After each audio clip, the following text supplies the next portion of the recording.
Olá, pessoal! E aí, tudo certinho com vocês? Vamos dar continuidade às nossas aulas online? Vamos nessa!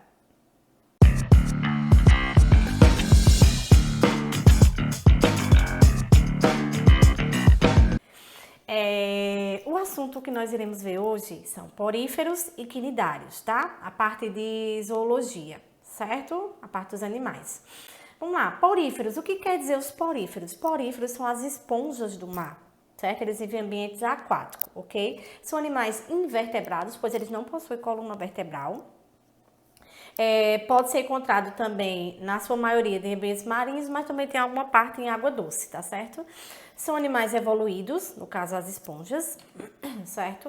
Não apresentam folhetos embrionários, lembrando dos folhetos embrionários são 3, mesoderma, ectoderma e endoderma. Ele não apresenta, tá certo?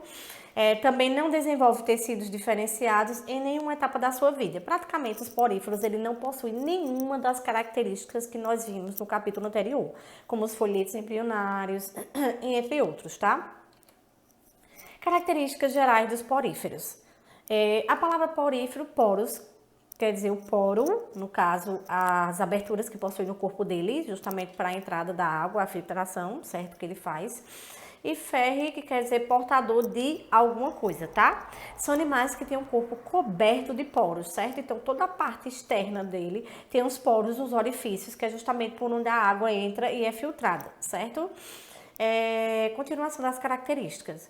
O corpo dos poríferos é perfurado, como a gente viu, por onde essa água vai entrar. A água entrando pelos poros, ele filtra, certo?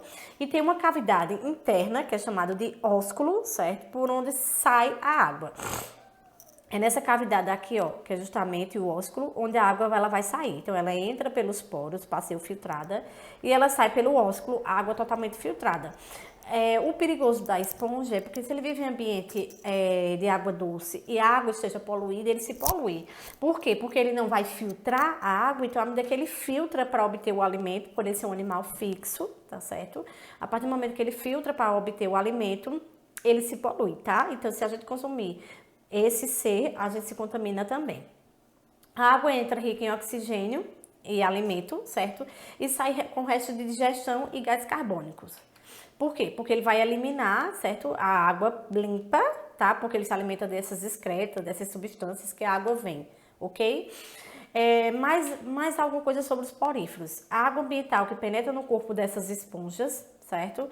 Pelos poros, percorre no canal de todo o corpo do animal e alcança uma grande cavidade, que é a cavidade central, que é chamado de átrio ou espongiocele, que é a cavidade central, certo?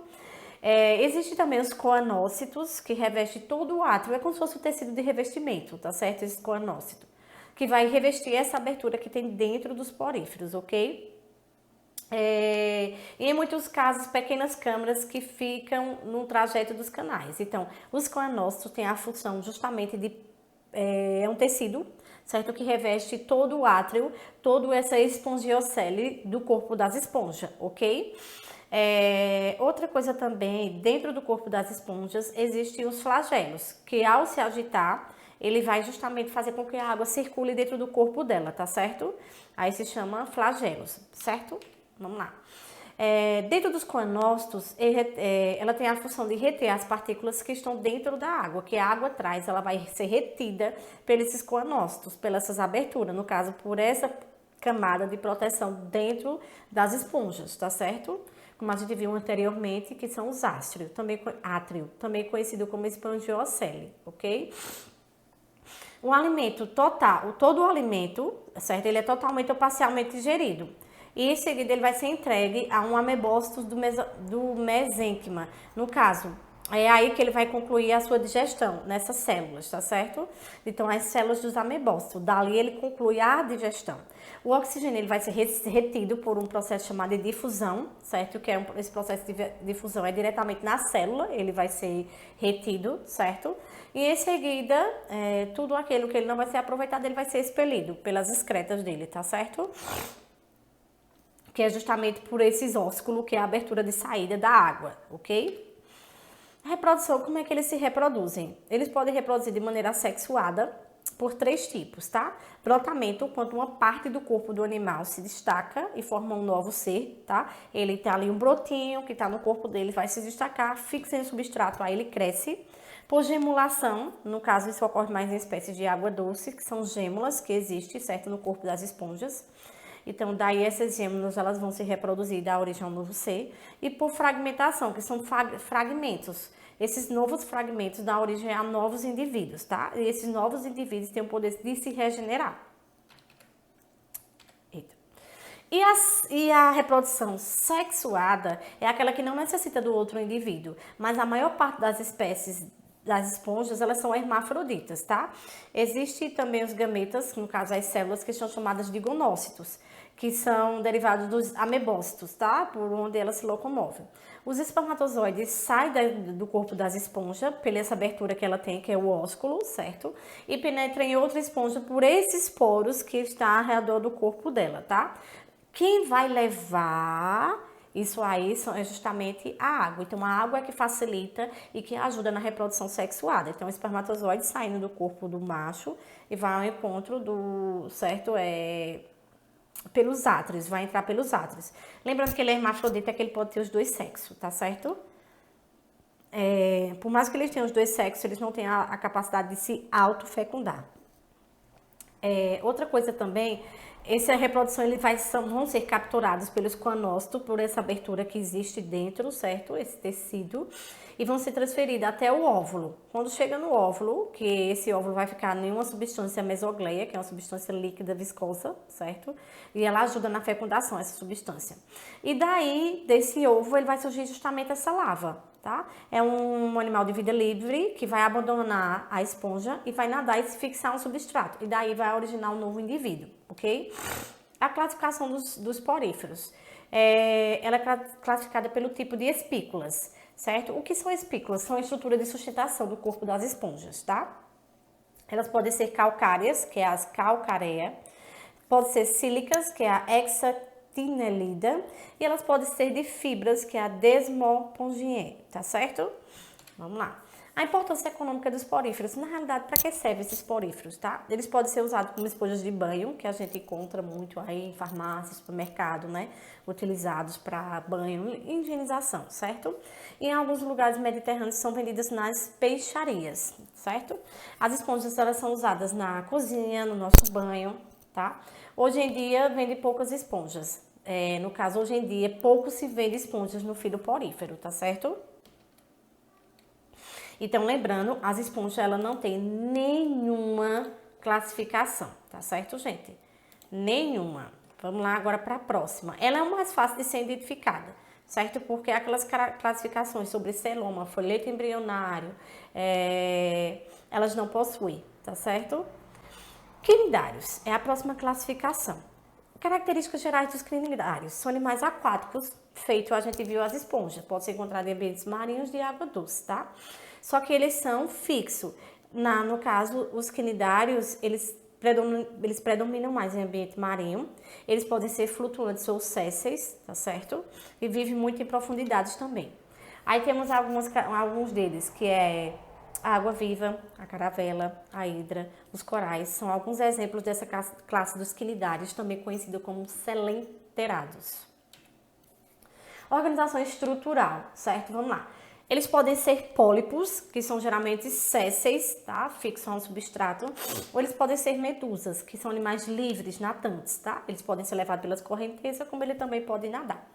O corpo, basicamente, desse tipo de quinidários, ele é formado por duas camadas. A epiderme, que é a camada externa do corpo dele, que protege, tá certo? E a gastroderme, que é a camada interna, que é recoberta por uma massa gelatinosa, que é chamada de mesogleia, ok? Por isso que eles são bem úmidos ao tocar. Viver em ambiente aquático, ele tem essa característica, tá certo? Aí aqui nós temos um pólipo e aqui nós temos uma medusa. O pólipo, como vimos anteriormente, são animais fixos. A medusa, elas são animais nadantes. São diblásticos. O que quer dizer diblásticos, pessoal? Diblástico é que ele possui 2 folhetos embrionários. O único floreto, lembrando, que eu podia passar direto, né? Mas vamos lá. Diblásticos são 2 folhetos embrionários, com exceção da mesoderma. Lembram disso? Então, ele tem endoderme e a endoderme. Quer dizer, ela tem ectoderme e a endoderme, só não tem a mesoderme, que é a camada do meio, tá? Por isso que eles são diblásticos, tá? Possui celomas, tá? Apresentam simetria radial, que são 5 lados iguais, né? Isso. E são protostômios. No caso, ele possui apenas uma abertura, tá certo? As células nervosas desse tipo de animal, ele é completo, diferente dos poríferos, que não tem nenhuma dessas, tá? As células nervosas são estreitas, não diferenciadas em axônios e dendritos, certo? Se encontram na base da ectoderme e formam um conjunto de redes junto à mesogleia. Esse é o sistema nervoso dele, tá? Tem uma rede, certo? De nervos, que é justamente onde leva as informações para todo o corpo do animal.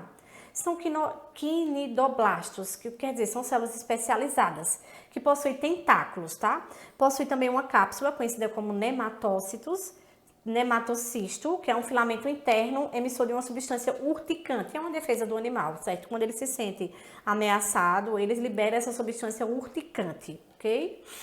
Aí tem um exemplo, né, ó, os tentáculos, como a gente viu, que é justamente para pegar o animal, pegar a presa, tá? Aqui é a boca, como eu falei para vocês, possui apenas uma abertura, por isso que é chamado de protostômio. Aqui são exemplos dos quinidoblastos que a gente viu, certo? Classificação geral, certo? Dos quinidários. Vamos lá. O filoquinidária, ela tem classificação como Anthozoa e Isifozoa, tá? A Anthozoa são as anêmonas do mar e os corais verdadeiros. Já a Isifozoa é as água-viva. Tem a cubozoa, que são as medusas em forma de cubo. A hidrozoa, que são as hidras, medusas, algumas no caso, caravelas e os corais de fogo, tá? Como é a respiração desse tipo de animal? Elas, no caso, os gases se difundem diretamente através da epiderme, certo? E também da gastroderme. A nutrição, eles são essencialmente carnívoros, eles só se alimentam de carne, tá bom? Imobilizam pequenos crustáceos através dessas células urticantes que eles possuem, tá certo? E aí eles vão ingerindo pela boca e digerindo na gastrocélula, certo? Pode ser de modo extra como intracelular. Aí tem um exemplo de uma. Como é a circulação desse tipo de animal?